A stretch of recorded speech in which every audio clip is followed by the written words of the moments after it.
મહેસાણા જિલ્લાના વડનગરનું પૌરાણિક મંદિર હાટકેશ્વર મહાદેવ મંદિરમાં ખૂબ જ લોકોની શ્રદ્ધાનું કેન્દ્ર. વડનગર હાટકેશ્વર મહાદેવને ચાંદી અને સોનાનો મુગટ અર્પણ કરાયો. મોદી નવનીતભાઈ પરિવાર દ્વારા 1 કિલો વજનનો ચાંદીનો મુગટ અને 3 તોલા સોનાની વરખ સાથે અર્પણ કરાયો. 1.70 લાખની કિંમતના મુગટનું મહાદેવ મંદિરમાં દાન આપવામાં આવ્યું. વડનગર હાટકેશ્વર મહાદેવ મંદિર ખાતે પૂજા અર્ચના કરી મોદી પરિવારે ધન્યતા અનુભવી હતી. હાટકેશ્વર મહાદેવ નાગરોના ઈષ્ટદેવ છે. Online TV news reporter Farooq Memon, Kheralu. શું નામ છે આપનું અને આજરોજ મુગટ અર્પણ કરવામાં આવે, શું કહેશો? મોદી અમિત કુમાર દશરથલાલ નાજર હાટકેશ.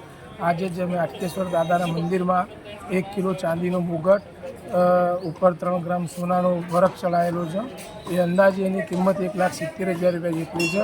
એના દાતા અની મોદી, જ્યોત્સનાબેન નવનીતલાલ, હસ્તે મોદી મફતલાલ બેસરદાસ પરિવારને આ મોકો મળ્યો છે. અમે ખૂબ ખૂબ ધન્યતા અનુભવીએ છીએ કે આવો અવસર અમને મળતો રહે. દાદાના ચરણોમાં સેવાની. જય હાટકેશ.